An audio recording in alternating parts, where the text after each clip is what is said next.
Ikaw, anong ginagawa mo dito sa Duenas? Bakit ka nandito? Hindi ka naman taga rito, hindi ba? Sige, kayo ang bahala. Basta binigyan ko na kayo ng pagkakataon. Basta sinasabi ko sa inyo, kung sakaling hindi nyo alam, si Marie at ang pamilya lang din niya ang magdadala sa inyo sa kapahamakan. Hoy lalaki, magtigil ka. Baka nakakalimutan mo. Nandito ka sa teritoryo namin. Magdahan-dahan ka sa pananalita mo. Bitawan mo ako, Marie! Isa ka ring aswang kaya wala ka naman talagang pakialam kung ano man ang mangyayari kay Ramil.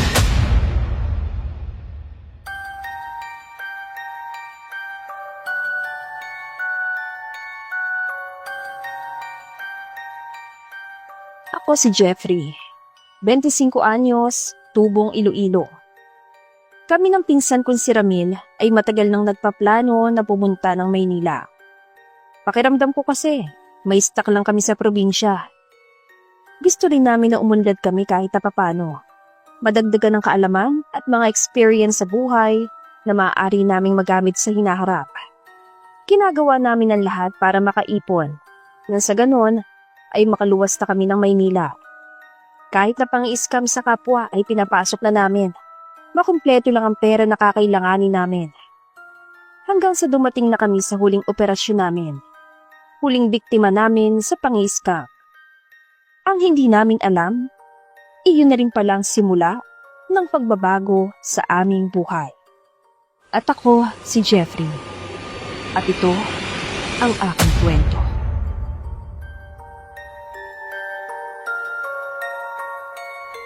Mukhang siya na yata yung kausap natin sa cellphone, Kuya Jeff. Baka siya na nga, Ramil. Wala bang ibang babaeng nakapink dito sa park? Saka sabi niya, nakaupo siya sa bench malapit sa burger machine, di ba? Tama ka, Kuya. Lapitan na natin para makauwi na tayo at makakain. Oo, sige, labas mo na yung cellphone para dire-diretso na tayo. Excuse me, miss. Ikaw ba si Marie yung bibili ng cellphone? Ako nga. Ikaw ba si Jeffrey? Oo, tama. Oo, sige. Tapusin na natin agad ang deal para makauwi na tayo sa ating mga bahay. Hindi na ba talaga pwedeng tumawad? Naku, hindi na pwede, miss. Sagad na talaga sa 7K. Naka-discount ka na nga ng 500 kasi 7.5 dapat ang presyo ng cellphone na bibilhin mo. Ganun ba? O sige, kukunin ko na. Asa na? Pwede ko ba makita? Oo, dala na namin. Pero bago namin ibigay sa'yo, kailangan ipakita mo rin muna yung pera. Ramil, pakita mo yung cellphone kay Miss Beautiful. Yan na ba yon? Ops. Bago mo hawakan ng cellphone, yung pera muna. Ay, oo, yung pera. Sorry, wait lang, kukunin ko sa bag ko. Sige lang, miss. Take your time. Heto ang pera. 7K yan, pakibilang na lang. Okay. 1, 2, 3, 4, 5, 6, 7. Kompleto. Sige, Ramil, ibigay mo na kay Miss Beautiful ang cellphone. Heto na po ang cellphone, ate. Okay, thank you.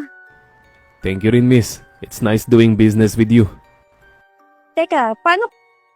Tumawag ka na lang sa amin kapag may problema ang cellphone.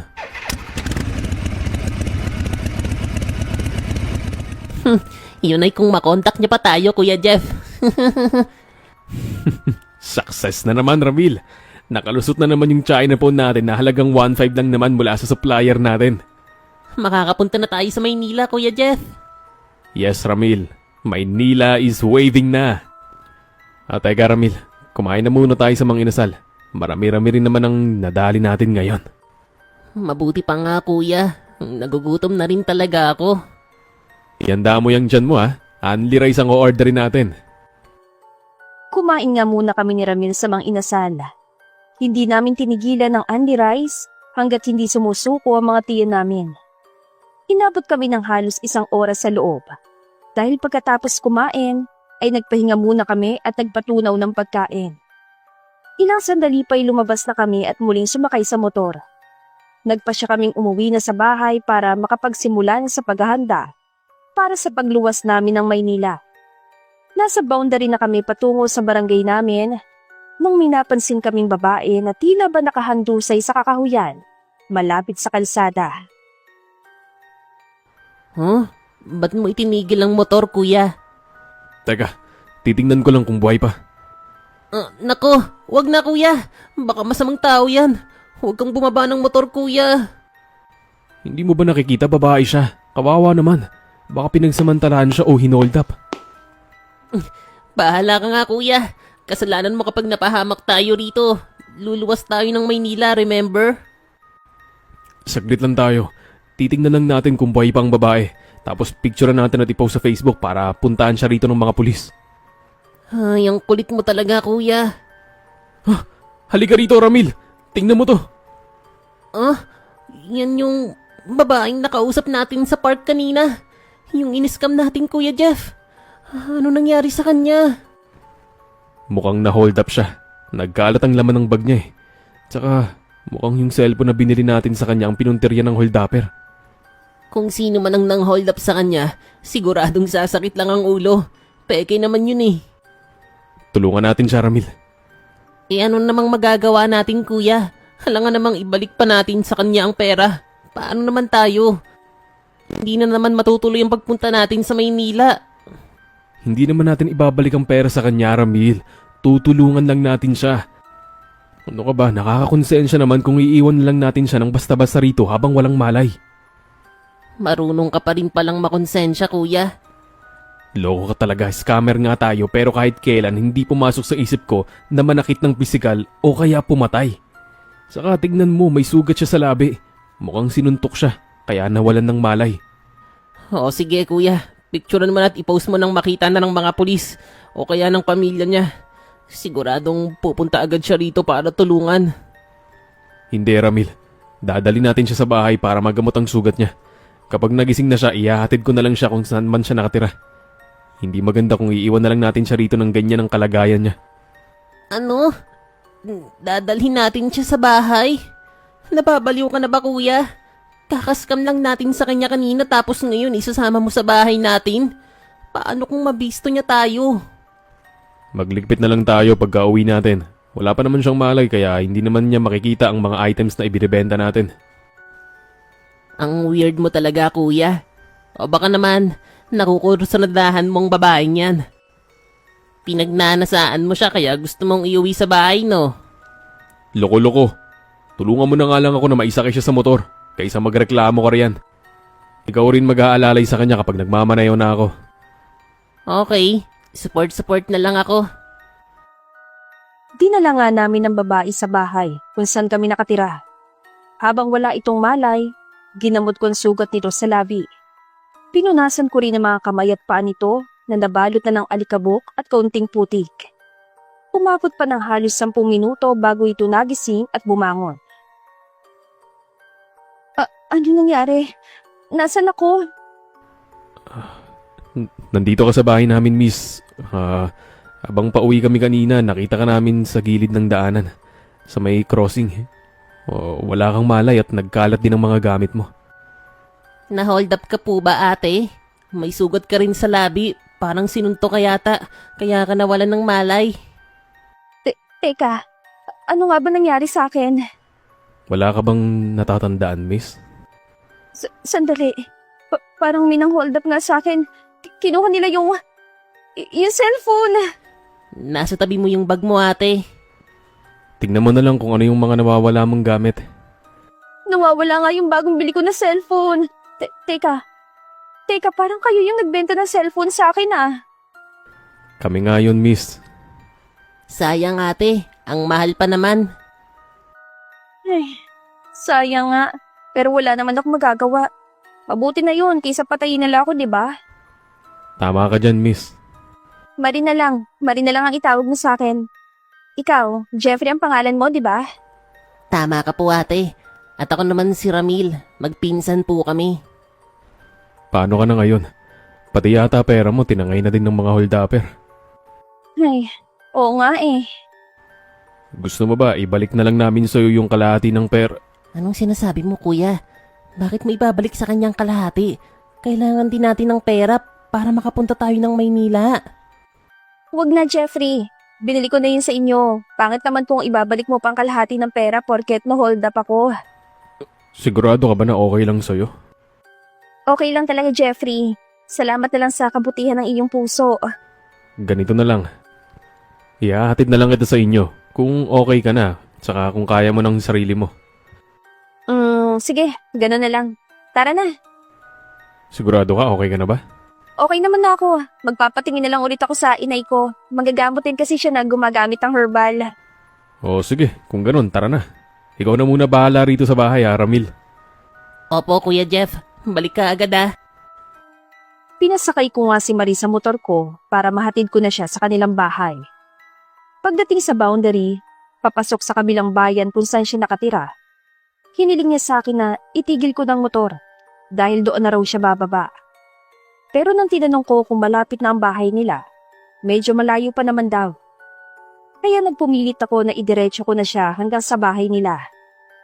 Pagdating sa isang crossing, muli siyang humiling na itigil ko na ang motor. Sa pagkakataong iyon, ay pinakinggan ko na siya. Dito na lang talaga ako. Lalakarin ko na lang hanggang sa bahay. Malapit na rin naman yun mula rito. Sigurado ka ba? Pwede namang ihatid na kita hanggang sa inyo. Hindi na, Jeffrey. Nakakahiya na sa'yo. Masyado na kitang naaabala. Oo, sige. Kung yan talaga ang gusto mo. Maraming salamat ha. Tutuloy na ako. Mag-iingat ka sa pag-uwi mo ha. Salamat. Wala na siya. Ay, makauwi na nga rin. Ikaw, anong ginagawa mo dito sa Duenas? Bakit ka nandito? Hindi ka naman taga rito, hindi ba? Sus Mariosep naman po, Lolo. Nakakagulat ka naman po. Bigla ka na lang sumusulpot. Kung may sakit ako sa puso, baka inatake na ako. Hindi mo ba alam kung anong klaseng lugar ang pinasok mo, iyo? Nandito ka sa lugar kung saan may mga pamilya ng aswang na nakatira. Mga aswang? Sa lugar na to? Pinapatawa mo naman ako, Lolo. Uso pa ba yan sa panahon ngayon? Hindi ito simpleng bagay lang na pwede mong tawanan, iho. Ay, teka lang po. Chill lang po, Lolo. Grabe ka naman po kasi kung magbiro. O baka isa lang tong prank. For the content lang ang ginagawa nyo. Nasaan ba ang camera? Kung ayaw mong maniwala sa akin, bahala ka. Basta binalaan na kita. Mag-ingat ka na lang sa pag-uwi mo at baka may nag-aabang na sa iyong mga aswang sa daraanan mo. Ay, lap trip naman tong si Lolo. Makauwi na nga. Natatawa pa rin ako nang muli kong pandarin ang motor. Hindi talaga ako naniniwala sa sinabi ng matanda na may mga aswang na nakatira sa baryong iyon. Moderno na ang panahon ngayon, kaya imposible na may mga aswang pang natitira sa mundo. Nasa kalagitnaan na ako ng daan na puro lang kakahuyan ang nasa gilid nang maramdaman ko na parabang ay biglang dumaan na isang napakabilis na nilalang. Pagkuway natanaw ko sa unahan ng dalawang lalaki na tila ba nag-aabang sa akin. Hindi tumatabi ang mga ito kahit na hindi ako nagmemenor. At sa halip ay isinagad ko pa ang pagpihit sa silinyador. Ganun na. Gusto nyo ng magandang show? Sige, pagbibigyan ko kayo. Nabangga ako siya pero bakit nakatayo pa rin siya na parang walang nangyari? Normal din silang tumakbo palapit sa akin. Mukhang sabog ang mga to ha. Makauwi na nga lang at mukhang delikado ako sa mga ito. Hindi na ako nasundan pa ng dalawang lalaki na parang mga sabog sa ipinagbabawal na gamot at gusto kong pagtripan. Hanggang sa makauwi na ako sa bahay. Hindi pa man ako nakakababa sa motor, nasa lubungin ako ni Ramil. Oh, bakit Ramil? Anong problema? Naiwan ng babaeng type mo ang cellphone niyang dikipad. Kanina pa nga yan nagre-ring eh.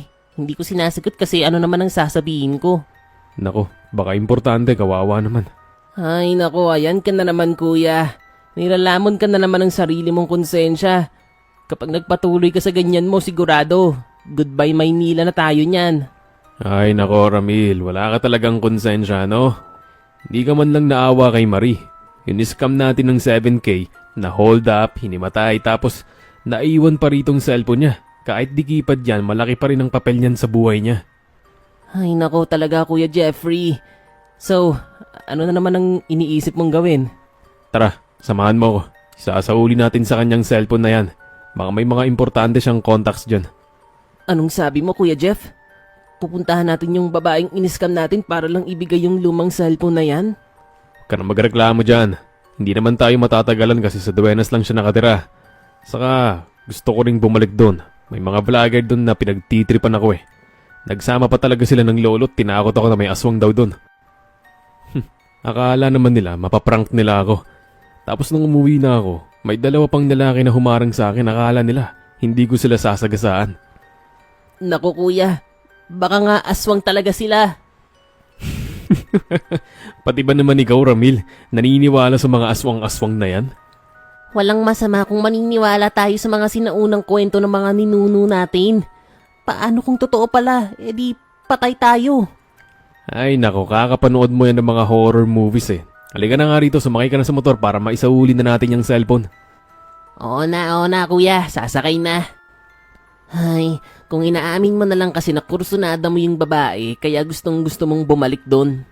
Hindi nga, Ramil. Gusto ko lang na kahit papano makabawi tayo sa ginawa nating pang-i-scam sa kanya.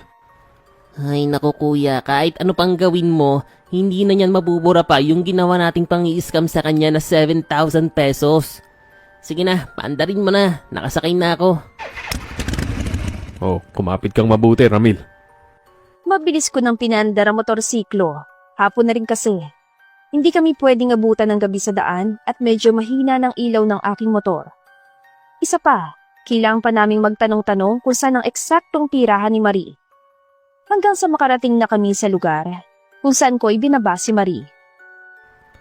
Magtanong-tanong na tayo, Ramil. Ano na naman ang ginagawa mo rito? Hindi ba binalaan na kita? Bakit bumalik ka pa? Nagsaba ka pa talaga ng isang bata. Dahil sa ginawa mo, parang dinalan mo na rin ang pagkain ng mga aswang dito. Oh, ikaw na naman, Lolo. Ay nako, hindi pa ba tapos ang pagpaprank na ginagawa nyo? Kuya Jeffrey, hindi mo ba nakikita na seryoso si Lolo sa kanyang sinasabi? Paano kung totoo talaga na may mga aswang dito? Totoo talaga ang sinasabi ko, bata.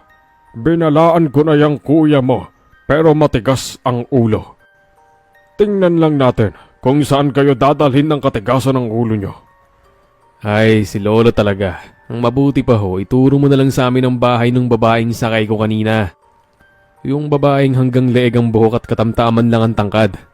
Nakita mo naman siguro siya kanina, Lolo. Isasauli lang po namin itong cellphone na naiwan niya sa bahay namin. Gusto nyo talagang ilapit ang mga sarili nyo sa kapahamakan?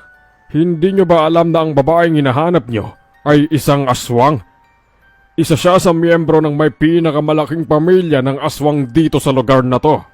Mukhang seryoso talaga siya, Kuya. Umuwi na lang tayo at kalimutan mo na ang Marie na yun. Sabi ko naman sa'yo, Ramil, huwag ka nang maniniwala sa mga aswang-aswang na yan. Katang-isip lang yan na ginawang panakot ng mga magulang noon sa mga anak. Alam mo, Kuya Jeff, tama si Lolo, masyadong matigas ang ulo mo. Ay, bahala ka nga riyan kung anong gusto mong gawin. Hindi na lang ako iimik. Sa iba na nga lang tayo magtanong. Ayaw namang ituro ni Lolo sa atin kung saan ang bahay ni Marie. Nagpatuloy kami sa pagtatanong-tanong. Hanggang sa wakas ay may nakapagturo na sa amin kung saan ang bahay ni Marie. Nagulat kami at nag-alangan tumuloy nang mapansin namin na tila ba nagkakagulo sa bahay nila. Parang may isang pamilya ang sumugod sa kanila at kasalukuyan nagtatalo-talo mga ito. Ang mabuti pa, Sinaida. Umalis na kayo rito at maghanap na lang ng ibang lugar kung saan pwede kayong tumira at makapaghasik ng lagim. Ito nang gawin mo, Ingo. Hindi mo kami mapapaalis dito. Tama si Inay Tiyo Ingo. Sa amin ang lupang to, kaya walang sino man na makakapagpaalis sa amin dito. Alam mong hindi lang ito tungkol sa lupa, Marie. Kung ang tinutukoy mo ay ang posisyon sa lugar na ito, alam mo na kung anong sagot namin dyan, Tiyo Ingo. Hindi namin isusuko sa inyo ang posisyon na pinaghirapan ni Itay na makuha. Hanggang sa mamatay siya, prinotektahan niya ang posisyong ito. At ganun din ang gagawin namin kahit magkamatayan pa tayo. At sino naman ang iniisip mo na papalit sa ama mo, pinsan? Ikaw na isang babae at mahina at kulang sa experience? Maaaring kulang pa nga sa experience ang anak ko si Marie para pamunuan ang lugar na ito. Pero nandito naman kaming buong pamilya niya na sumusuporta at gumagabay sa kanya. Ipipilit nyo talaga ang gusto nyo, Sinaida, ha? Pwes, Magpasensyahan na lang tayo. Kahit pa kapatid ko ang asawa mo at pamangkin ko si Marie, hindi ko pa rin kayo sasantuhin kapag nagkaharap-harap na tayo sa isang laban. Tama na po yan, Itay. Umuwi na tayo. Nagsasayang lang tayo ng oras sa pakikipag-usap dito sa kanila. Ayaw siguro nila na dinadaan natin sa diplomasya, anak. Baka ang gusto nila sa marahas na pamamaraan. Tayo na! Nag-i-espiya ba kayo sa amin o sa pamilya ni Zenaida? Nako, hindi po. Hinahanap lang po namin si Marie dahil may isasauli kami sa kanya na... Si Marie baka mo ang sadya nyo rito? Siya nga po, mga sir. Kaya lang, mukhang wrong timing yata yung pagpunta namin dito. Babalik na lang ho kami sa susunod. Jeffrey! Ramil! Nandyan pala kayo. Bakit hindi kayo tumuloy sa loob? Oo, sana. Kaya lang. Hali kayo. Tumuloy kayo sa loob ng bahay. Okay, sabi mo eh. Marie, mukhang masarap yung mga bisita nyo Ano pong ibig sabihin niya, Ate Marie? Huwag niyo na silang intindihin. Gawain talaga nila na manakot ng iba, lalo na mga dayo rito sa lugar. Walang problema sa amin yun, Marie. Basta, huwag na lang kayo magtanong. Hindi rin naman ninyo maintindihan. Kaya nga pala kami pumunta rito para isaulit tong cellphone sa'yo. Ate Marie, naiwan mo po yan sa bahay namin ni Kuya. Ay, wow! Salamat sa inyo ha. Nag-abala pa talaga kayo na ihatid dito mismo sa bahay namin tong cellphone ko. Walang problema sa amin yun, Marie. Ang dami niyo nang naitulong sa akin. Hindi ko na tuloy alam kung paano makakabawi sa inyo. Marie, anak, sino kausap mo? Magandang hapon po, Ginang. Zenaida, yun ang pangalan ko. Magandang hapon po, Ginang Zenaida. Mga kaibigan mo ba sila, anak? Si Jeffrey nga po pala, Nay. Tapos ang kasama niyang bata, yung pinsan niyang si Ramil. Sila po yung sinasabi ko sa iyo na tumulong sa akin. Sila yung nakakita sa akin habang wala akong malay. Tapos, dinala nila ako sa kanilang bahay. Hanggang sa magising na ulit ako. Si Jeffrey din po naghatid sa akin dito sa Duenas. At ngayon, bumalik ulit sila para ibigay sa akin tong cellphone na dekipad na naiwan ko sa kanilang bahay. Wow, ang bait naman nila, anak. Pupunta pa talaga sila dito. Ginang Zenaida, magandang hapon po. Hindi na siguro kami magtatagal, Marie. O siya, sige. Ikaw na munang bahala sa kanila, Marie. Magpapahuli ako ng manok para may katayin tayo at makapagluto ng tinola para sa mga bisita natin. Sige po, Nay. Naku, wag na muna kayong umalis. Dito na kayo maghapunan. Hayaan niyo na ipagluto namin kayo. Nang sa ganon ay makabawi man lang kami sa kabutihan at mga tulong na ginawa niyo para sa akin. Hindi kasi kami pwedeng abutin ng gabi, Ate Marie. Mahina ang ilaw ng motor ni Kuya. Huwag kayong mag-alala. Sasamahan ko na lang kayo mamaya pag alis niyo. Sige. Mag-stay na muna kami rito ng ilang oras. Hindi naman kalayuan ang bahay namin dito sa Duenas. Kuya? Kakain lang tayo, Ramil. Pagkatapos, uuwi na tayo. Nakakaya naman kung tatanggihan natin ang alok nila. Huwag kayong matakot. Ako na mismo nagsasabi sa inyo. Safe na safe kayo rito. Sinisiguro ko sa inyo na walang masamang mangyayari sa inyo. Speaking of, sino yung mga kaaway nyo kanina? Pasensya na sa pag-uusisa pero sa pagkakaintindi ko kasi parang malalim ang hidwaan sa pagitan ninyo. Si Tiyo Ingo, kapatid ng itay ko. Siya at ang pamilya niya. Gusto kaming paalisin dito. Gusto kasi ni Tiyo Ingo na pamunuan niya ang lugar na ito. Ang itay ko kasi ang dating namumuno dito, kaya lang, patay na siya. Pero bago siya namatay, nailipat na niya sa akin ang tungkulin na pamunuan ng lugar na ito. Teka lang, ang ibig mo bang sabihin sa pamunuan ng lugar na ito ay politika? Hindi, Jeffrey. Ang ibig kong sabihin ay pamunuan ng grupo na mga katulad namin dito sa lugar na ito. Nako, wag mo nilang itanong at hindi nyo rin naman alam ang tungkol doon. Grupo ba kayo ng mga aswang, Marie? Ano sabi mo? Paano mo nasabi yan? Joke lang yun. Ano ka ba? Hindi mo dapat ginagawang biro ang tungkol sa mga ganyang bagay. May nang paprang kasi sa amin dyan sa may labasan kanina na isang matanda. Tinatakot ba naman kami na may aswang daw dito sa may Duenas? Isa raw ang pamilya nyo ron eh. Siyempre, hindi naman kami naniwala. Dahil sa panahon ngayon, may aaligid pa bang mga aswang? Seryoso siya, Kuya.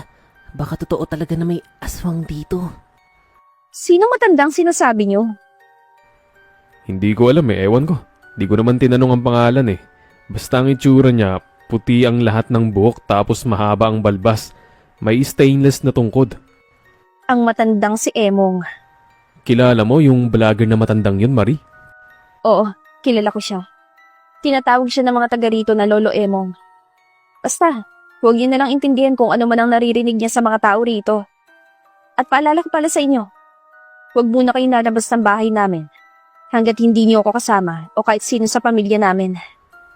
Bakit Ate Marie? May mangyayari po bang masama sa amin kapag lumabas kami ng hindi ka kasama? Hindi rin kasi natin kontrolado ang sitwasyon, Ramil. Si Tio Ingo kasi at ang pamilya niya ay matagal lang nagpaplano na sumalakay sa amin. Mahirap na. Baka matsyempohan nila kayo sa labas. Mabuti na yung nag-iingat. Ganun ba? Mahirap palang sitwasyon nyo rito. Tama ka, Jeffrey. Kaya doble ingat lagi. Siya, sige. Dito na muna kayo sa sala. Pupunta na muna ako sa kusina at nang makapaghanda na sa pagluluto. Maya-maya, nandito na rin yan si Inay. Hindi talaga magandang pakiramdam ko rito, Kuya Jeff. Feeling ko, dito na tayo mamamatay. Huwag kang ang maingay. Baka marinig ka nila eh. Kaya nga hinihinaan ko lang ang boses. At saka, nasa kusino naman sina Ate Marie. Marie, anak, nandito na ako. Lalabas na po, Inay. Sa kusina siya dumaan, Kuya. Natural kasi may bitbit siyang manok na hinuli nila sa labas. Duda ako sa kanila, Kuya Jeff. Lalo na yung Tio Ingo ni Marie at mga kasamahan niya. Pakiramdam ko, totoo yung sinabi ng matanda ng mga aswang pamilyang ito. Hayang ka na naman, Ramil. Para makasigurado tayo, Kuya, pakinggan natin ang usapan nila ng palihim. Ikaw talaga, Ramil. Sige na, ako naman ang pagbigyan mo ngayon, Kuya. Huwag ka nang magreklamo riyan. Hinila na ako ni Ramil at hinayaan ko na rin lang siya para matigil na sa pangungulit. Palihim kaming nagtungo sa kusina para mapakinggan ang usapan na mag-ina. At nagulat nga kami sa aming nalaman na hindi ko talaga inaasahan. Anong plano mo riyan sa mga bisita mo, Marie? Iniisip ko na, bukas ko na lang sila pauwiin, Inay. Iba ang tingin ni Tio Ingo at Edgar sa kanila kanina. Parang natatakam sila at gustong kainin ang dalawa nating bisita. Kaya gusto ko sana, dito na lang sila magpalipas ng gabi. Para kahit papano, maprotektahan ko sila laban kina Tio Ingo. Paano mo naman sila kukumbinsihin, Marie? Paano ka magpapaliwanag sa kanila? Sasabihin mo ba totoo sa kanila na pamilya tayo ng mga aswang? Hindi ko pa alam kung anong sasabihin ko sa kanila, Inay. Basta, kailangan ko silang makumbinsi na magpalipas na lang ng gabi dito at bukas na lang umuwi sa kanila. Naririnig mo ba, Kuya? Mga aswang sila. Pamilya sila ng mga aswang. Narinig ko, Ramil. Pero parang wala naman silang balak na saktan tayo. Gusto pa nga tayong protektahan ni Marie laban sa tiyuin niyang aswang din. Naririnig mo bang sarili mo, Kuya? Huwag mong sabihin ipagkakatiwala mo sa mga aswang na yan ang buhay natin. Hindi mo ba narinig ang sinabi nila? May nag-aabang sa atin na panganib kapag lumabas tayo rito sa bahay nang hindi kasama si Marie o kahit sino sa pamilya nila. Shhh! Mag-iingat ka at baka makita nila tayo. Ano yun, anak? May nahulog yata. Baka nasagi po ng pusa, Inay. Iyon, siguradong hindi na pusa ang may gawa. Baka nagsisimula na pumili si Tio Ingo para bulabugin tayo. Nakita ko sa mga mata nila kanina kung gaano sila ka-interesado sa dalawa nating bisita. Mag-aalas 6 na nga. Halika, tingnan natin sa likod ng bahay. Ang dapat nating gawin ngayon ay umalis na rito at umuwi na sa atin. Tayo na, Kuya Jeff. Umalis na tayo rito. Tara, tara. Bilisan natin, Kuya. Saan na kayo pupunta? Uuwi na ba kayo? Maaga pa. Kuya Jeff, siya yung... Ay, magagabi na po kasi kaya kailangan na naming umuwi. Ang mabuti pa, sumama muna kayo sa amin at mag-jamming tayo. May kaunting salo-salo sa bahay. Iniimbitahan ko kayo. Huwag mo akong hawakan. Hindi tayo close. Bitiwan mo siya, Edgar! Kung ayaw mo magkagulo tayo dito. Bitiwan mo siya, Edgar. Hindi pa ito ang tamang panahon. Okay, sabi mo eh. Anong ginagawa niyo rito, Ingo? Kayo ba nagtapon ng kapirasong kahoy sa bubong ng bahay namin? Masama ang nagbibintang, Zenaida. Pumunta lang naman kami rito para imbitahan ng mga bisita nyo sa bahay namin. May kaunting salo-salo sa bahay. Hindi kami pwedeng sumama sa inyo. Si Marie ang sinadya namin dito kaya bakit kami dadalo sa salo-salo ninyo? Kayang-kaya namin silang pakainin kaya bakit pa sila pupunta sa inyo? Baka naman, may ibang pakay talaga kayo rito. May pagkadesperadong galaw ninyong ito, Ingo. Parang hindi naman kayo nag-iisip niyan. Ano akala mo sa amin, Tia Zenaida, Bobo? Bawiin mong sinabi mo. Bakit? Susunggaban mo ko? Sasalakain mo ko? Sige, Edgar. Subukan mo at nang magkakaalaman tayo. Kumalma ka, Edgar. Masyado kang mainit. Kalmain mo ang sarili mo. Ang mabuti pa, hintayin mo na lang ako sa may puno ng mangga. Umalis ka na rin, Tiyo Ingo. Teka lang, Marie. Hayaan mo muna akong kausapin ng dalawa mong bisita sa huling pagkakataon. Kahit ano pang sabihin mo, Tiyo Ingo, hindi ko rin naman sila papayagan na sumama sa inyo. Iyo, bata. Ayaw niyo ba talagang sumama sa amin? Sayang ang pagkakataon. Bihira pa naman akong mag-alok sa mga dayo. Hindi po talaga pwede, Manong. Salamat na lang po sa alok mo. Sige, kayo ang bahala. Basta binigyan ko na kayo ng pagkakataon. Basta sinasabi ko sa inyo, kung sakaling hindi nyo alam, si Marie at ang pamilya lang din niya ang magdadala sa inyo sa kapamakan. Umalis ka na, Ingo. Oo na, alis na kami, Zenaida. Huwag kang mag-alala. Binigyan ko lang naman ng babala itong mga bisita mo eh. Halina kayo. Pumasok na tayo sa loob at hindi naligtas dito sa labas. Kailangan nating maghanda, Inay. Baka biglang sumalakay si Tiyo Ingo at ang grupo nila. Sino ba talaga kasi kayo? Anong klaseng mga nilalang kayo? Hindi yan ang importante sa ngayon, Jeffrey. Kailangan masiguro natin ang safety niyo ni Ramil. Totoo ba na mga aswang kayo, Marie? Jeffrey, Sagutin mo ako, Marie. Mga aswang ba kayo? kung ano man ang matuklasan ninyo tungkol sa amin, ito na lang ang sasabihin ko sa inyo. Wala kaming balak na saktan kayo. Walang balak na saktan? Pasensya na kung naipit man kayo sa hidwaan namin ni Tiyo Ingo. Pero huwag kayong mag-alala. Gagawin ko ang lahat para maprotektahan kayo. Bilang pasasalamat sa ginawa niyong pagtulong sa akin nung nawalan ako ng malay. Sa gitna ng pagkumpronta ko kay Marie, muli kaming nakarinig na mga kalabog na nagmumula sa pintuan ng kusina na para bang sinisira iyon. Pagkatapos ay sa bubong naman na para bang may mga kakaibang nilalang na biglang bumagsak mula sa langit. Ano yun? Bumalik na naman ba sila? Hindi talaga sila titigil hanggat hindi nakukuha ang gusto nila. Pinipilit nilang pasukin ang bahay natin, Marie. Kailang mapigilan natin sila. Kami ba ang sadya nila rito? Hindi, Jeffrey. Alam ko na kami ang sadya nila. Gusto nila kaming kunin para pagsaluhan nila. Nababanguhan siguro sila sa amin kaya natatakam sila, lalo na kay Ramil. Mga aswang din ang tiyuhin mo at ang pamilya nila katulad ninyo. Kumilos ka na, Marie. Hindi sila pwedeng makapasok dito sa bahay natin. Opo, Inay. Jeffrey, Ramil, huwag kayong aalis dito Magtago kayo at huwag na huwag kayong lalabas ano man ang mangyari. Umuwi na tayo, Kuya Jeff.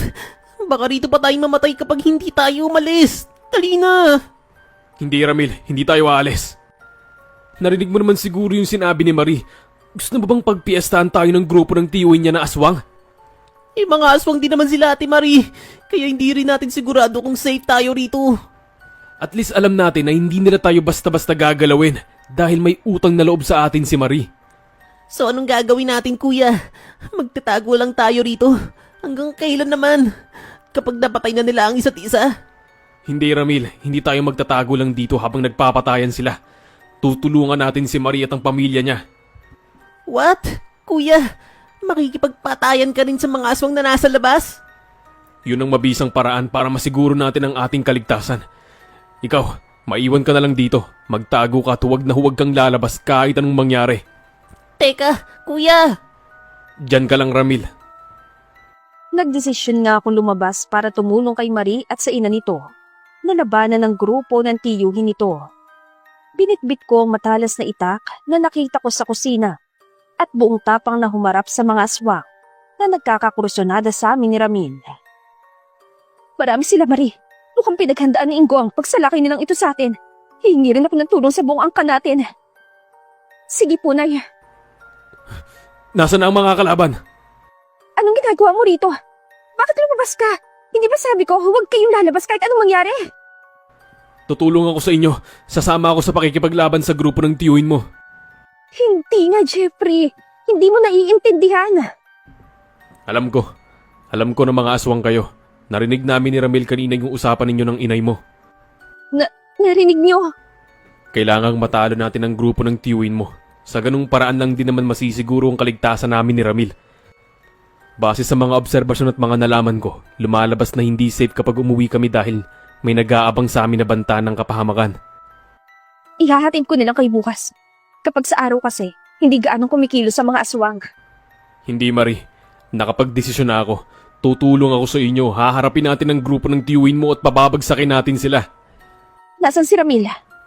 Nasa loob. Sinabihan ko na magtago at huwag lalabas kahit anong mangyari. Ilang sandali pa lumipas, dumidilim na rin ang paligid. Narinig na namin na mga kaluskos mula sa kakahuyan sa likod ng bahay ni na Marie.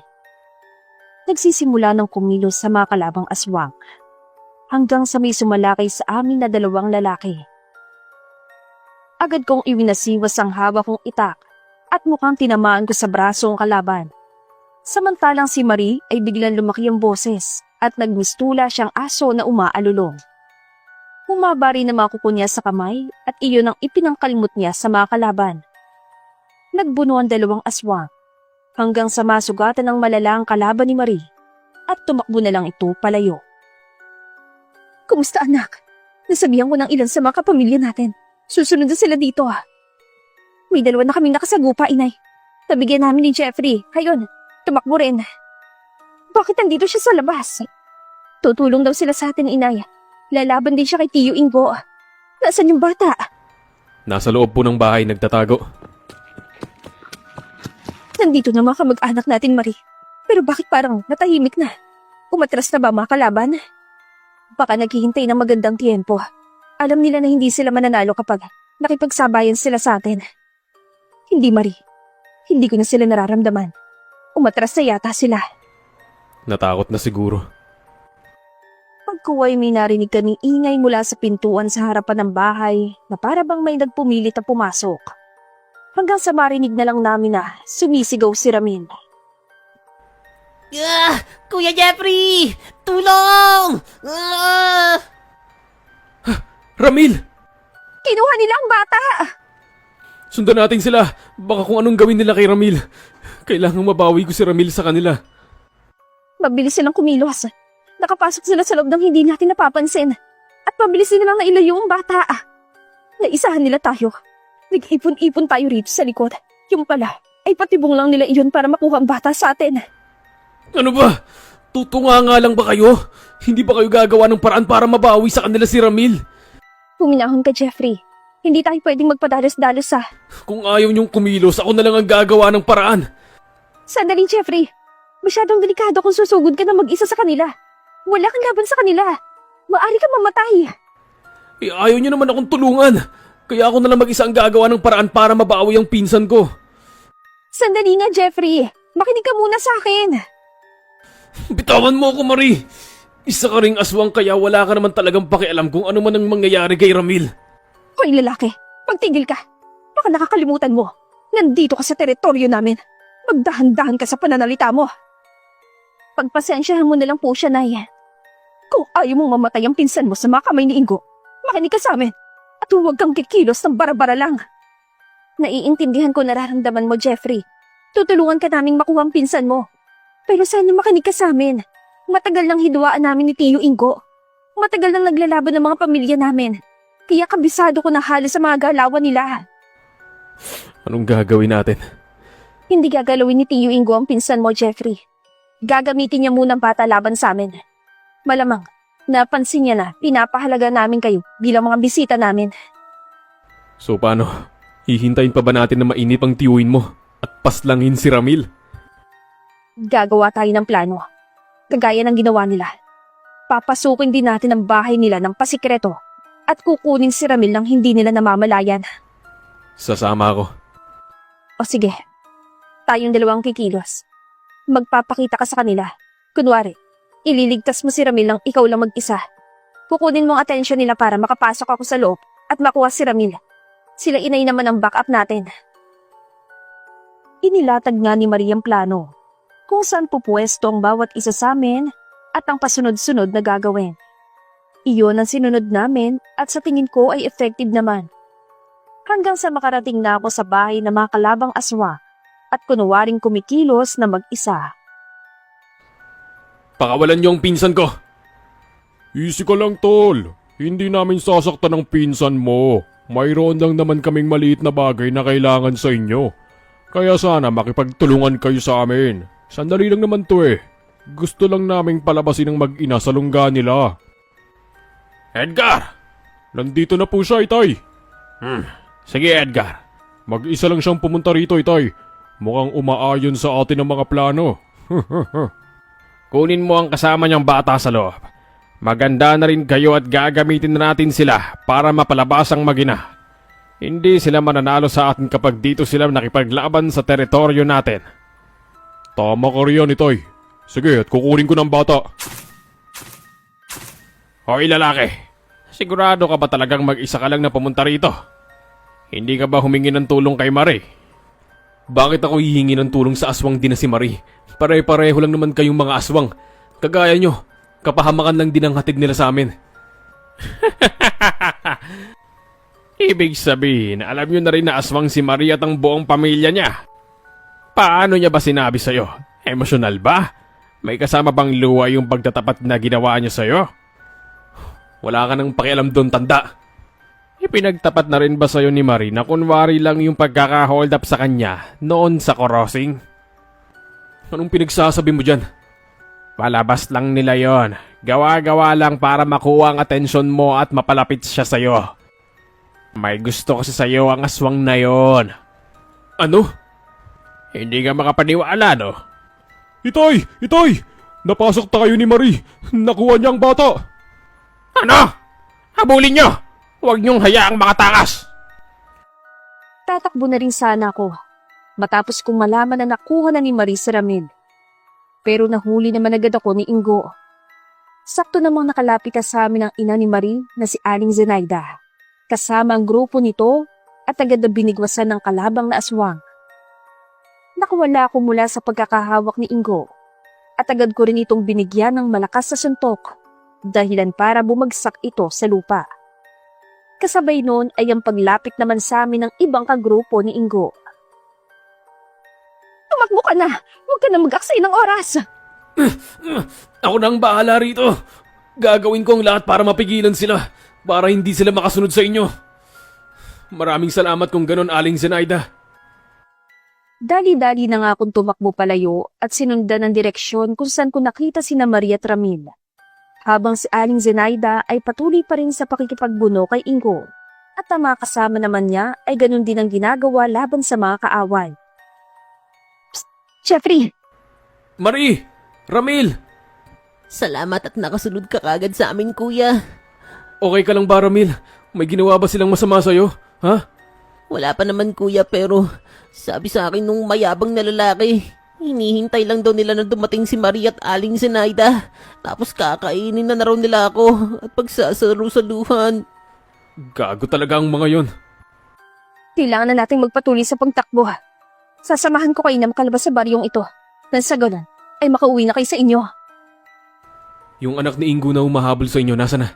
Napatay mo na ba, Marie? Hindi, Jeffrey. Nailigaw ko lang siya.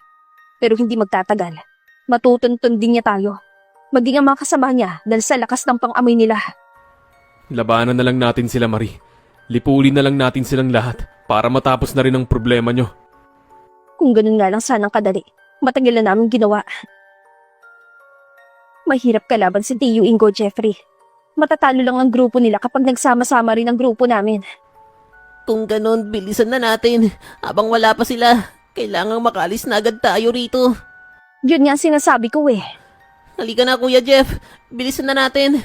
Umalis na tayo sa lugar na to. Oo na, Tara na. Huli kayo! Akala nyo makakatakas kayo sa akin ha? Hindi nyo yun magagawa. Pinagbibigyan ko lang naman kayo kasi nag-e-enjoy akong makipaghabulan sa inyo eh. Pero ngayon, tatapusin ko na ang paglalaro. Oras na para magseryoso. Jeffrey, Ramil, tumakbo na kayong dalawa. Ako na bahala dito kay Edgar. Harapin na natin yan, Marie. Nag-iisa lang naman yan eh. Kayang-kaya na nating pabagsakin yan. Yun nga ang point ko, Jeffrey. Tumakbo na kayo habang wala pa ang mga kasamahan niya. Diretsuhin niyo lang ang daan na ito hanggang sa makarating kayo sa highway. Pagdating niyo doon, mag-abang na lang kayo ng sasakyan. Makasakay kayo kahit hindi niyo kilala. Tama si Ate Marie. Kuya, tumakbo na tayo hanggat wala pa ang iba niyang kasamahan. Kahit anong gawin nyo, hindi kayo makakatakas sa amin. Nagsimula nang umatake si Edgar at agad naman niyong sinalubong ni Marie. Nagiba ang mga itsura nila. Umaba ang mga kuko at lumaki ang mga boses. Sa bawat pag-atake na ginagawa ng mga ito, ay may kasabay na pagsigaw na parang inilalabas nila ang buo nilang puwersa. Tayo na kuya, umalis na tayo rito. Hindi. Tutulungan ko si Marie. Gusto ko ring patayin ang mayabang na lalaking aswang na yan. Kating-kati ka rin kasing patayin ng Edgar na yan eh. Basta huwag kang aalis dito. Maliwanag. Marie! Ba't hindi pa kayo umalis? Tutulungan kita. Pababagsakin natin ang aswang na yan. Ang tigas naman ang ulo mo, Jeffrey. Sinabi ko nang... Nagsesermon pa si Marie, pero nagsagawa na ako ng pag-atake kay Edgar gamit ang isang punyal na nakuha ko sa bahay nila. Gusto kong ipakita sa kanya na kaya kong makipaglaban kahit paaswang ang kaharap ko. Baka kasi minamalit niya ako at iniisip na wala akong kakayahan, kaya kanina pa niya kaming sinasabihan na tumakbo na. Mukhang nagtagumpay naman ako sa pagpapakitang gilas kay Marie dahil kahit anong gawing pag-atake ni Edgar, hindi naman ito makatama sa akin. Hanggang sa tumulong na rin si Marie.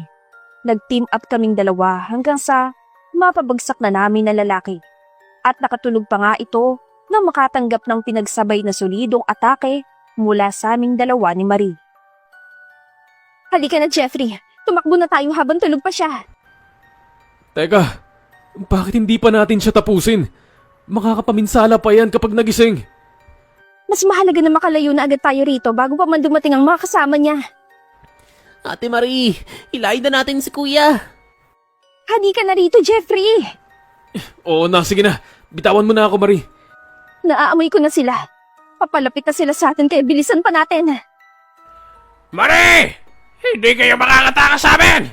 Akin na yung mga bisita mo! Ibigay mo na sa akin! Ibigay mo sa akin! Mukhang nakita na nila tayo.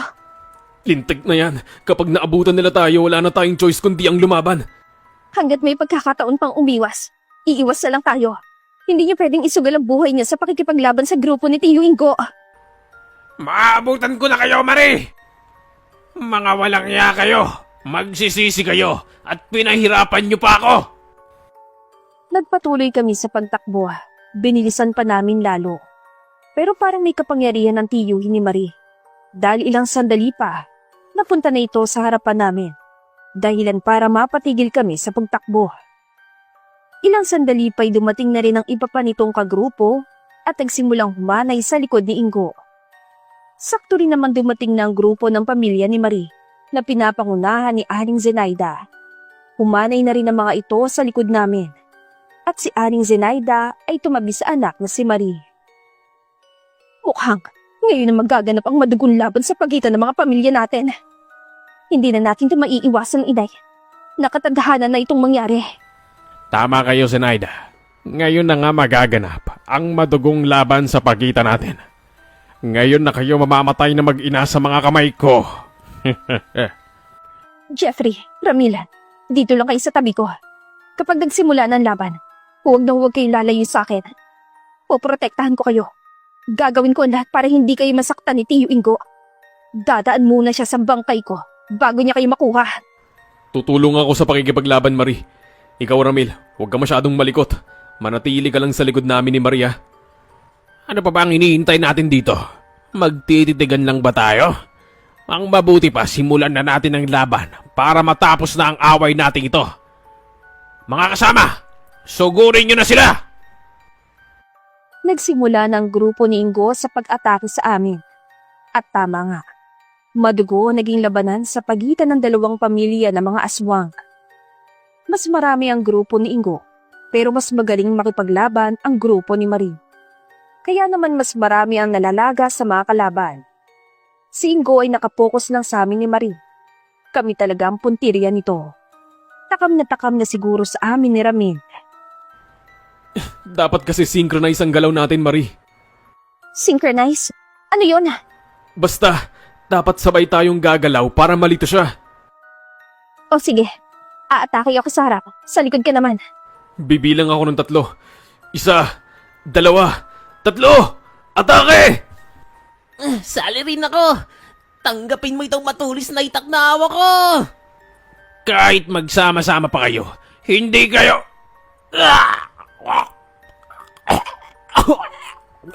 Tinabahan ako! Ang galing mo, Ramil. Siyempre, mana ako sa'yo, Kuya Jeff. Hindi pa rin kayo magtatagumpay. Marami kami. Pasensya na, Tiyo Ingo. Pero ito nang katapusan mo. Sa pagkakataong ito, tatanggapin mo ng pagkatalo mo. Hihirit pa ang matandang yan eh. Patay na ba siya, Ate Marie? Oo, Ramil. Kumukulubot ng balat niya. Tara, bilisan na natin. Umalis na tayo. Tulungan na natin ang inay mo, Marie. May natitira pang mga kalaban. Hindi, Jeffrey. Kailangan niyo nang... Tapusin na muna natin ang laban, Ate Marie. Ubusin na muna natin ang mga kalaban ninyo. Ikaw din, Ramil. Yan ang gusto ko sa'yo, Ramil. Tumatapang. Confident na kasi ako ngayon na tayo ang mananalo kasi napatay na natin ang leader nila. Tumulong pa rin kami sa pakikipaglaban sa natitira pang mga tauhan ni Ingo. At kasama mag-inang Marie at Zenaida, naubos namin ang grupo ng mga aswang na kalaban ng pamilya nila. Ay, salamat. At natapos din ang laban na ito. Pasensya na, Ingo, kung kinailangan naming tapusin ang buhay mo. Sa pagkawala ni Tio Ingo at grupo niya, magkakaroon na rin ng katahimikan dito sa Duenas. Hindi ba kagaya nyo rin po sila? Katulad nga namin sila bata. Pero hindi kami ang grupo na nananakit ang mga taong katulad ninyo. Mga hayop lang sa kagubatan ang hinuhulit kinakain namin. Meron din namang ilan na lumalabag sa batas na ipinapatupad namin. Pero agad din naming pinaparusahan at sinisiguro na hindi na uulit. Kaya ba galit sa inyo si Ingo dahil ayaw niya sa patakaran na ipinapatupad ninyo? Tama ka, Jeffrey. Ang gusto nila ay manakit ang mga taong walang kalaban-laban. At paborito nilang biktimahin ay mga buntes at matatanda na malapit ng mamatay. Sige na, Marie. Ihatid mo na sila sa sakayan at makauwi na sila. Masyado na silang naabala. Nakakahiya rin at nadamay pa sila sa laban natin kay Ingo. Huh? Teka, malalim na ang gabi, hindi po ba? Huwag kayong mag-alala. Wala na si Tio Ingo at ang grupo niya. Safe na kayo makakauwi. At saka, sasamahan ko rin kayo. Pero pwede naman kayong magpalipas ng gabi sa bahay at bukas na lang ng maaga umuwi. Hindi, Marie. Uuwi na kami ni Ramil ngayon. May motor naman kaming service. Kaya kahit huwag mo na rin kaming ihatid.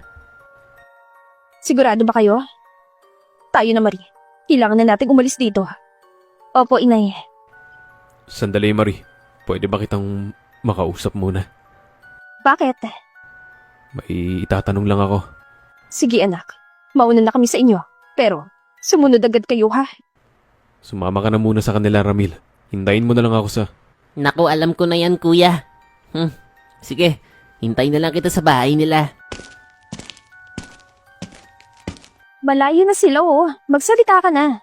Ano ang tatanong mo sa akin? Mukhang importante yan at ayaw mo pa talaga na may makarinig na iba.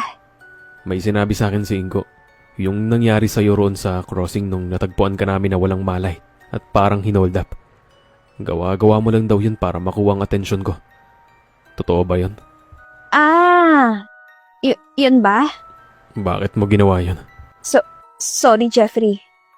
Ang totoo, crush kasi kita. Dati na kitang nakikita rito sa Duenas. Nagdi-deliver ko pa ng mga parcel dati. Ha? Ano? May gusto ka sa akin? Pasensya na, Jeffrey. Alam kong hindi tama. Lalo na ngayon at nalaman mo kung ano ako at anong klaseng pamilya mayroon ako. Hindi ako makapaniwala. Huwag kang mag-alala. Hindi naman ako umaasa ng kahit na ano. Tanggap ko naman na hindi kami kailanman magkakaroon ng normal na pamumuhay. Yung katulad ng sa inyo. Lalo nang umibig sa mga katulad ninyo. Tara na, maglakad na tayo pa uwi. Tayo na lang naiiwan dito. Sandali. Bilisan mo na riyan. Uuwi pa kayo sa inyo, di ba? Baka abutin kayo ng hating gabi. Okay lang naman sa akin na... Huli ka ngayon! Jeffrey! Nagulat kami ni Marie nang biglang sumulpot si Edgar at agad akong sinunggaban. Gumulong ako sa lupa at nasugat ang braso ko na tinamaan ng matutulis na kuko ni Edgar. Pagkatapos ay hinuli ako nito at nilak sa kamay nito. Ginawa ko nitong hostage laban kay Marie. Pero buo ang loob ko at hindi ako nakakaramdam ng takot na mga sandaling iyon, kaya nagpumiglas ako. Sa kasamaang palad, muli ako nagtamo na sugat matapos maitusok ni Edgar ang matutulis niyang kuko sa aking dibdib. Mabuti na lang at hindi iyon malalim at mabilis ako nakagalaw. At kasabay naman noon ay ang pag-atake ni Marie na agad nagpabagsak kay Edgar at gumulong-gulong din ito sa lupa. Wag, Marie! Pinsan! Huwag mo akong papatayin! Parang awa mo na! Mabuti pa, tuluyan na natin ang mayabang na yan, Marie. Wag! Pangako hindi ko na kayo gagambalain pa. Hindi na rin ako mananakit ng mga tao. Susunod na ako sa patakaran niyo, pinsan. O sige, bubuhayin kita Edgar. Pero huwag ka na magpapakita sa amin kahit kailan. Umalis ka sa lugar na ito. Magpakalayo-layo ka at huwag nang bumalik dito. Oo, pinsan. Gagawin ko ang sinasabi mo. Magpapakalayo-layo na ako rito at hindi na babalik pa. Mabuti. Tayo na, Jeffrey. Iwanan na natin siya. Teka lang, Marie. Sigurado ka ba?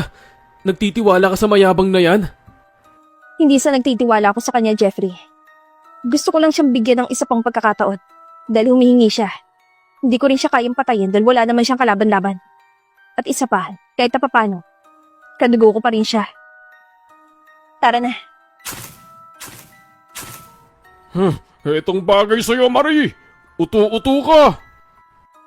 Biglang sinunggaban ni Edgar si Marie at bumuo ng punyal na armas nito sa tiyan ng babae. Bumagsak si Marie sa lupa at unti-unting pinanghinaan. Hinarap ko si Edgar at naglaban kami gamit din ang punyal na hawak ko. Magaling ito sa pakikipaglaban, pero hindi naman ako nagpatalo sa kanya. Hanggang sa tamaan ko siya ng malakas na suntok sa mukha na nasundan naman ng malakas na tadyak sa kargada niya. Mukhang ininda niya yon dahil bumagsak siya at namilipit sa sakit. At dahil doon, kaya nagkaroon ako ng pagkakataong mahuli siya at hindi na nga siya nakagalaw pa. Magaling ka, lalaki. Pinapahanga mo ko, ha? Pero alam mo ba na ang punyal na gamit ko ay may laso na para sa mga katulad naming aswang? At dahil tinamaan ko si Marie, daan-daan na siyang manghihina. Hanggang sa tuluyan na siyang kapusin sa paghinga at bawian ng buhay. Huwag mo na akong intindihin, Jeffrey. Gawin mo nang nararapat.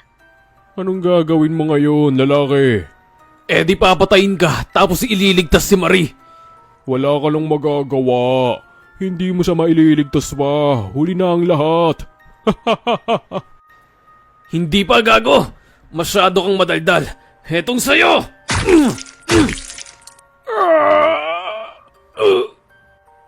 Katapusan mo na!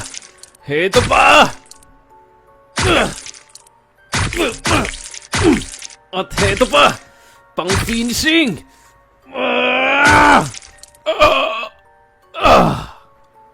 Marie! Marie! Gumising ka! Marie! Jeffrey! Huwag kang bibitaw, Marie. Iuuwi kita sa inyo para magamot ng mama mo yung sugat mo.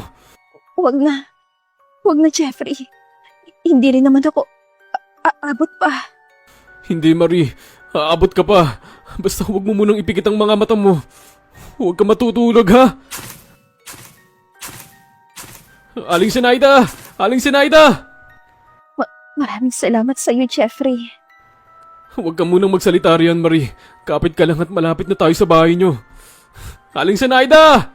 Aling Zenaida! Anong nangyari kay Marie? Sa loob ng bahay, dali! Sa kusina! Ihiga mo siya sa mesa! Nakalimutan natin si Edgar. Hindi pala siya namatay sa labanan. Bigla siyang sumugod habang naglalakad kami ni Marie. Natalo siya ni Marie sa laban pero nakiusap at saka nagmakaawa na huwag patayin. Kaya yun, pinagbigyan siya ni Marie. Pero panlilin lang pala yun. Sinaksak niya si Marie ng punyal na may lason daw para sa mga katulad ninyo. Delikado ang buhay ni Marie. Hindi niyo ba siya magagamot?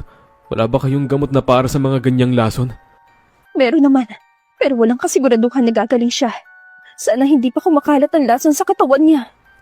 Gawin niyo na lang po ang dapat niyong gawin. Magtiwala na lang tayo na gagaling siya. Matibay ang si Marie, hindi yan basta-basta susuko. Kaya maniwala lang tayo na gagaling siya. Sana nga. Nasa na nga yung Edgar na yun, kuya? Napatay niyo ba o nakatakas? Tinamaan ng malubha si Marie. Napatay ko na siya, Ramil. Kaya lang si Marie nanganganib na mamatay. Hindi yan, kuya. Malakas yan si ate. Kayang-kaya niya yan. Ganon din ang paniniwala ko, Ramil. Jeffrey, Ramil, uuwi pa ba kayo? O magpapalipas na muna ng gabi dito? Kung uuwi kayo, papasamahan ko na lang kayo sa... Bukas na lang po kami uuwi, Aling Zenaida. Sasamaan daw po muna ni kuya si ate Marie. Ganun ba? O siya, sige, kayong bahala. Magsabi na lang kayo kung may kailangan kayo, ha? Opo, Aling Zenaida. Nanatili ako sa tabi ni Marie habang ginagamot siya ng ina niya at iba pang kapamilya. Nag-alok din ako ng tulong sa kanila kung sakaling kailanganin nila ako. Kung ano-anong gamot na herbal ang inilagay nila sa sugat ni Marie. May mga parang langis din sila na ipinahid sa katawan nito. At may kung anong ipinapainom sa babae. Pagkatapos ay inilipatan nila si Marie sa kwarto nito at doon na lang ito hinintay na magising. Kinamot din ni Aling Zenaida ang sugat ko sa braso at dibdib nang makahinga na ito ng kaunti. Gamitin niyo na lang ni Ramil yung isang kwarto. Magpahinga ka na rin at ako na lang bahala dito. Okay na po ako rito, Aling Zenaida. Ako na rin po ang magbabantay kay Marie. Ako naman po, sa sala na lang matutulog. Pero sasamahan ko muna si kuya rito. Sigurado ba kayo? Oo, Aling Zenaida, kung may gagawin ka pa pong iba, pwede nyo nang gawin. Maraming salamat. Maiiwan ko na muna kayo rito kung ganon. Aasikasuhin ko na rin muna yung mga kasamahan namin na nasugatan at nasawi sa laban. Alam mo, Kuya Jeff, hindi pa rin ako makapaniwala na na-experience natin ng ganito. Kung ikakwento ko nga to sa mga kakilala natin, siguradong walang maniniwala sa akin. Ito na yata ang karma sa ginawa nating pang-i-scam, Ramil. Kung ganun, sign na ba ito na kailangan na nating tumigil sa modus natin? Lalaban na tayo ng parehas pagkatapos nating makaalis dito? Magtatrabaho na ba tayo ng marangal? Baka ganun na nga, Ramil. Kung ganun, bye-bye Maynila na tayo. Hindi na matutuloy ang pangarap nating makaluwas ng Maynila at doon makikipagsapalaran? Hindi naman, Ramil. Nakalimutan mo na ba may naipon na tayong para sa bahay? Oo nga pala. Akala ko kasi ibabalik mo yung kalahati ng nascam natin kay Ate Marie. At saka, naisip ko rin, baka nagbago ng isip mo at gusto mo nang manatili rito sa probinsya. Bakit mo naman naisip yun, Ramil? Dahil sa kanya, dyan sa katabi mo na natutulog at wala pa ring malay hanggang ngayon. Naisip ko lang naman kuya na baka nabago na niya ang isip mo. Ano? Si Marie? Si Marie na isang... Ops, kuya. Huwag kang magsasalita ng tapos dyan. Ikaw talaga, Ramil, ha? Alam ko kung ano ang nasa isip mo. Halika nga rito at nang makutusan kita. Aray ko naman kuya. Tama lang yan sa'yo. Masyadong madami ang isip mo eh. Seryoso kuya. Wala naman sigurong magiging problema kung magkakagusto ko kay Ate Marie na isang aswang. Di ba sabi nila hindi naman sila nananakit ng mga tao? At saka maganda naman si Ate Marie. At saka mabait. Matapang nga lang. Kaya hindi ka pwedeng makipag-away sa kanya. Tigilan mo nga ako, Ramil. Lumabas ka na nga rito at magpahinga ka na ron sa sala. Kung ano-anong sinasabi mo riyan. Ayaw mo pang umamin. Halata ka naman eh. Umalis ka na lang dito. Bata-bata pa nitong Ramil na to. Lakas ng mang-asar.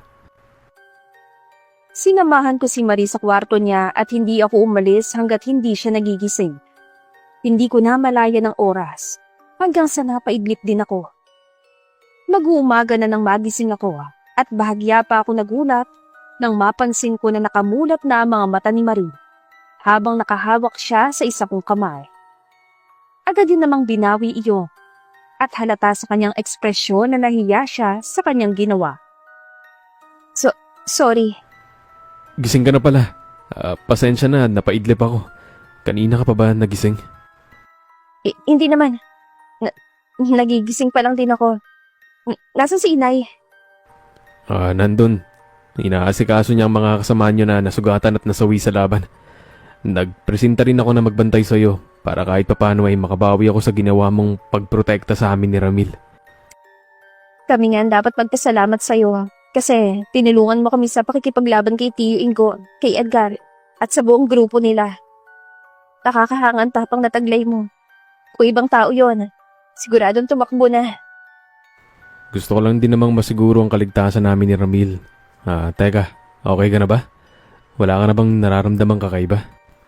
Wala na bang masakit sa'yo? Bukod sa kirot na nagbumula sa sugat na tinamuko, wala na akong ibang nararamdaman. Mukhang mabisa yung ginawang panggamot sa'yo ng inay mo. Natanggal niya ang lason bago pa man tuluyang kumalat sa katawan mo. Magaling talaga yan si Inay. Siya nga pala, maya-maya kapag maliwanag na, aalis na rin kami ni Ramil. Uuwi na kami sa amin. Tsaka baka makabiyahe na rin kami papuntang Maynila. Sapat na rin kasi ang naipon namin. Matagal na naming pangarap ni Ramil na lumuwas ng Maynila. Kung ganon, hindi na kita makikita ulit dito sa Iloilo. Nakakalungkot naman. Pero okay lang. At least, nagkakilala tayo. Nagkausap at nakasama kita kahit sandali lang.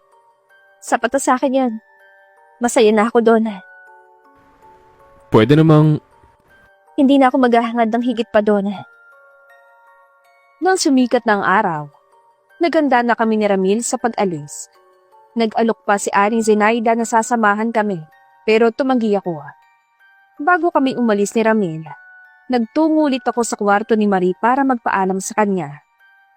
Nadatnan ko siyang malungkot habang nakatingin sa kisame ng kanilang bahay at napapatulala. Magpapaalam lang ulit ako sa'yo, Marie. Alis na kami ni Ramil. Hindi ka na dapat bumalik dito. Alam mo naman kung anong nararamdaman ko para sa'yo. Mas lalo mo lang akong pinapahirapan. Kailangan ko pa rin magpaalam sa'yo. Nakakaya naman kung basta na lang kaming aalis. At saka gusto ko lang magpasalamat ulit sa nanay mo at saka sa'yo. Hindi nyo kami pinabayaan habang nandito kami. Paulit-ulit mo nang sinabi sa amin yan. Wala lang. Para lang hindi makalimutan, ganun. Sige, nandito ka na rin lang. Pwede bang kumiling sa'yo kahit isa lang? Sure. Ano yun? Pwede bang humiling sa'yo ng kahit isang halik lang? Isang mabilis lang. Promise. Isang halik? Ba't pinagtatawanan mo ko riyan? Seryoso ako, Jeffrey. Kahit isang mabilis lang. Hindi na rin naman tayo magkikita pang muli, di ba? Kasi pupunta na kayo ng Maynila. Ha? Hindi naman kita pinagtatawanan. Nabigla lang ako sa request mo. Hindi ko Okay lang naman kung hindi pwede. Hindi naman ako magtatampo. Nagbabaka sakali lang naman ako eh. Wala naman akong sinabi na hindi pwede. Kung ganon, okay lang sa'yo? Okay lang. Lumapit pa ako lalo kay Marie para pagbigyan ng kahilingan niya na isang mabilis na halik. Pagkuway, inilapit na niya mukha niya sa mukha ko hanggang sa naglapat na mga labi namin. Iyong dapat sanang isang mabilis lang na halik ay hindi nangyari. Mukhang napasarap si Marie at hindi na tinigilan ng paglasap sa mga labi ko. Nakapikit na rin siya at kalaunan ay pumulupot pa ang mga kamay niya sa leeg ko. Hinayaan ko na rin lang siya at in-enjoy ang paghahalikan namin iyon. Dahil sa totoo lang, nagustuhan ko rin ang kakaibang pakiramdam na inihatid sa akin noon. Hanggang sa may napansin akong kakaiba sa kanya. Ano nangyayari sa'yo, Marie? Bakit lumalabas ang mga ugat mo sa katawan? Tumahaba rin ang mga kuko mo sa kamay. Anong gagawin mo sa akin? I'm sorry. I'm sorry, Jeffrey. Nangyayari talaga ito sa amin kapag biglang bumibilis ang tibok ng puso namin dulot ng sobrang galit na nararamdaman. At ngayon ko lang din nadiskubre na ganun din pala nangyayari kapag sobrang excitement ang nararamdaman. I'm sorry. First time ko makipaghalikan. Wala ko kahit kaunting experience pagdating sa ganitong bagay kaya hindi ko alam. Bumabalik ka na sa normal. Kailangan ko lang huminahon. Yun lang kailangan kong gawin. Pasensya na talaga, Jeffrey. Hindi ko pa nasasanay ang sarili ko na kontrolin ang bagay na ito. Kasi bago lang ito sa akin. It's okay, Marie. Naiintindihan kita. Gusto mo ba tulungan kita sa pagkokontrol mo ng iyong sarili sa mga ganyang klaseng sitwasyon? Gagawin mo yon? Oo naman, willing naman ako kung papayag ka. Siyempre. Payag na payag ako. Kailangan mo talagang magsanay na kontrolin ng sarili mo. Paano na lang kasi kung higit pa sa paghahalikan ng gagawin natin di napatay mo ako nang hindi sinasadya. Siyempre, hindi naman pwedeng hanggang halikan lang tayo kapag nagsama na tayo. Anong sinasabi mo, Rian? Anong ibig mo sabihin? Gusto mo rin ba ako? Tanggap mo ba ang pagkatao ko? Naiisip mo rin ba ang posibilidad na magsama tayo balang araw? Ano? Oo, Marie. Nabighani rin ako sa ganda mo. Nagustuhan ko rin ang ugali mo at higit sa lahat. Kahit mga aswang kayo, hindi naman kayo nananakit ng mga tao. So, tanggap mo nga ako. Payag ka rin kung sakaling magsama tayo? Payag ako, Marie. Pero yun ay kung sasama ka sa akin sa Maynila. Kung iiwan mo ang buhay mo rito at ang lugar na to. Kung kakalimutan mo ang klase ng buhay na meron ka rito. Ganun ba? Hindi ito sapilitan ha. Hindi ko sinasabi na iwanan mong pamilya mo para sa akin. Piliin mo kung anong magpapasaya sa'yo. Kung sakali man na ako ang piliin mo, huwag kang mag-alala dahil tutulungan kita. Gagawin ko ang lahat para maturuan kang maka-adapt sa klase ng buhay namin. Tuturuan rin kitang mamuhay ng normal. Maraming salamat, Jeffrey. Maghahanda pa naman kami ni Ramil para sa pagbiyahe namin papuntang Maynila. Siguro mga 2 linggo pa kami rito sa Iloilo. Hihintayin ko ang desisyon mo sa loob ng 2 linggong yun. Alam mo naman kung saan ako nakatira, di ba? Kapag hindi ka pumunta sa bahay sa loob ng 2 linggo, alam ko na ang ibig sabihin nun. Pag-iisipan ko. Pag-iisipan ko, Jeffrey. Sige, lalabas na ako. Kanina pa sa akin naghihintay si Ramil. Mag-iingat kayo. Naghintay nga ako kay Marie sa bahay sa loob ng 2 linggo, pero hindi siya pumunta. Hanggang sa sumapit na ang huling araw sa talaan na ibinigay ko sa kanya. Iyon na rin ang araw na babiyahe kami ni Ramil papuntang Maynila. Paalis sana kami nang matanaw ko siya na mabilis na tumatakbo palapit sa amin.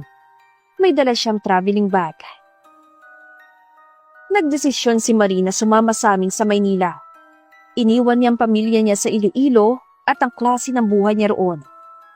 Tinupad ko naman ang pangako ko sa kanya na tutulungan siya na mabago ang buhay niya at mamuhay na isang normal na tao. Nagtagumpay kami dahil sa tiwala at pagmamahal namin sa isa't isa. Hanggang sa tuluyan ang nawala sa buhay niya ang pagiging aswang niya. At ngayon nga ay mag-asawa na kami at masayang nagsasama. Nabiyayaan din kami ng 2 anak na lalaki. Marami kaming pinagdaanan ni Marie, maganda man at pangin. Pero kahit kailan, hindi nawala ang tiwala namin sa isa't isa. Iyon na nagpapatatag sa relasyon namin magpahanggang sa ngayon. At dito na po magtatapos ang aking kwento ng buhay. Maraming salamat po sa pagtatampok nito sa inyong YouTube channel.